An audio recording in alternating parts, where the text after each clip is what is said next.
Catus, Maximus here. This time reviewing the Doyle water pump pliers. I do recommend getting these in the 12-inch version. They're 25 bucks. Whoop. Usual bulletproof packaging here. It's always fun to work with. Get this stuff open. These are, there we go. These are the Knipex style or Knip. I can't pronounce that word. I don't like I shouldn't say I don't like companies with hard to pronounce names, but for some reason I have a hard time pronouncing the name of Knipex. They are all adjustable pliers, slipper pliers, those channel locks, which are traditionally called tongue and groove.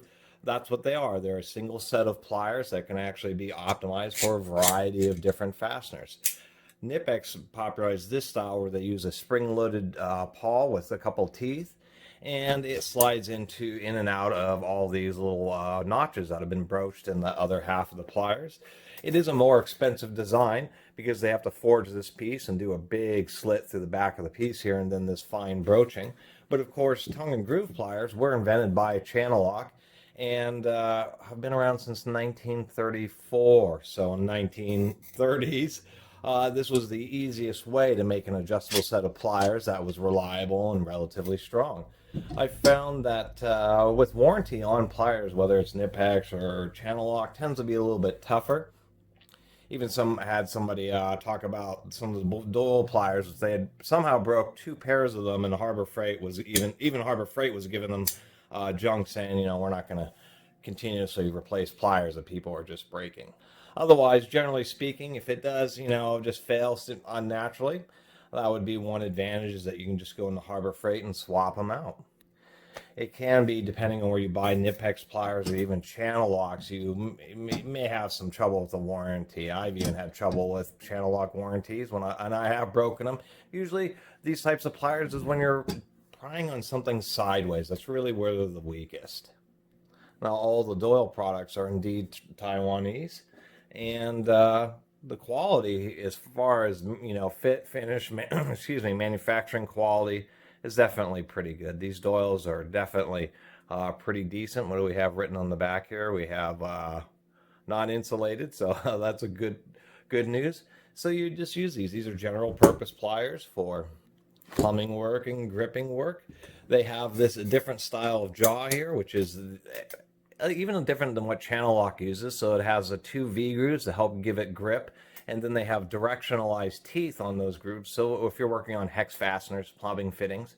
But I do like this style because they also have a little bit of a flat area, so they can work more as a traditional set of pliers. With standard Channel Locks, that's always been kind of the issue, is one, the coarseness of the divisions, although that can be an advantage and a disadvantage. Because on Channel Locks, you have just a massive amount of jaw opening, or tongue and groove style pliers. Really just a huge amount of range. Or on a set of these Knipex style pliers, what they try to do is move the pivot point, the jaw, closer to the pivot point, so you do get a little bit more leverage, but it limits the amount of actual jaw motion. So that's one of the reasons they have so many divisions here, is because there's very little motion in the jaw. So you really got to get this pretty accurate. So it really depends on the situation. Overall, I actually haven't owned a set of these because these have been popularized more recently, but I'm glad to have them, and I just have them right along with Channel Locks because it's basically a different type of plier. So I'd use these in some situations, and I'd use regular old Channel Locks in other situations. And of course, both these pliers, if you're doing heavy duty work and you bend either one of the beams on this, or you bend the beam on this, it's going to make it hard to adjust. Just like these Channel Locks, this is a little bit bent. I only paid 20 bucks. Although the Channel Lock pliers are still made in the United States. And of course, the Knipex are German, and a lot of other companies have variations of these pliers. So overall, I think the Doyles are good. I think the pricing, you know, is pretty good. It's 25 for the 12. 20 for the 10 and 15 for the 8, so that's reasonable pricing. Speaking of pricing, sorry about my last video on the Tech 10 stubby ratchets. I was a little too tired to make that video and was a little confused that they were about $32 for the set and are indeed the new 92th versions. But of course, there's worse things in the world.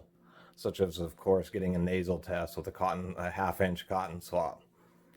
I'll review those. I thought those things were great. So as far as how these work in use, there's many times in which this mechanism will be a lot easier and quicker to deal with.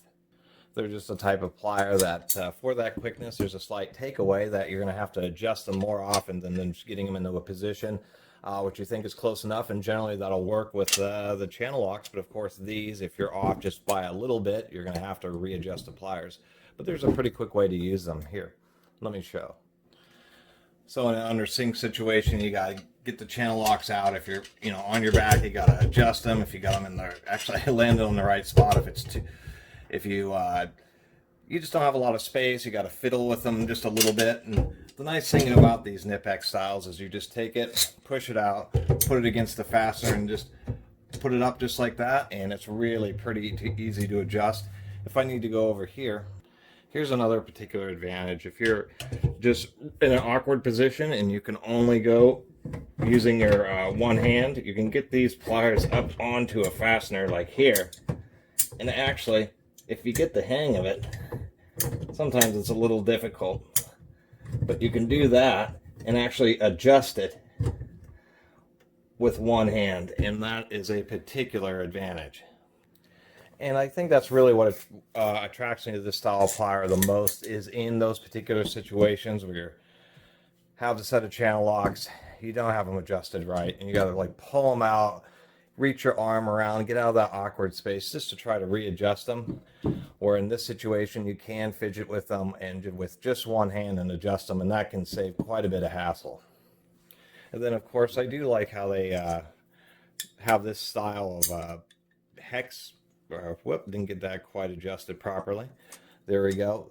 That way, these actually work quite well on hex fasteners, just because when you're driving them, you have quite a bit of grip and just a little bit of a V groove to really hold in there. So really, I would just say it's a more modernized design of what is a traditional tongue and groove plier. And I think the tongue and groove plier still holds its own basically in the pricing for large sizes, because obviously even channel locks get pretty expensive. That's why I bought these for $19 and these, this huge version. But to make large versions of these, it's certainly much more cost effective than to make a a huge set of these. These are going to be, I believe they do make huge ones, but they're at least Knipex does, but they are going to be quite a bit more expensive. And if you get genuine Knipex brand, I'm sure they're going to be stronger than the Doyles. Just saying that there's a price to pay for some of the convenience, and that really is, one, the actual cost to manufacture this style of pliers, and then two, just a little bit of a reduced range of motion, which in most instances is going to be less of a, is going to be basically meaningless, considering that you can adjust it with one hand. That's really a pretty big deal. Anyway, I really appreciate everybody who's been watching and subscribing and even commenting on my little channel here. And if you haven't subscribed, please do. Until next time, Catus Maximus out.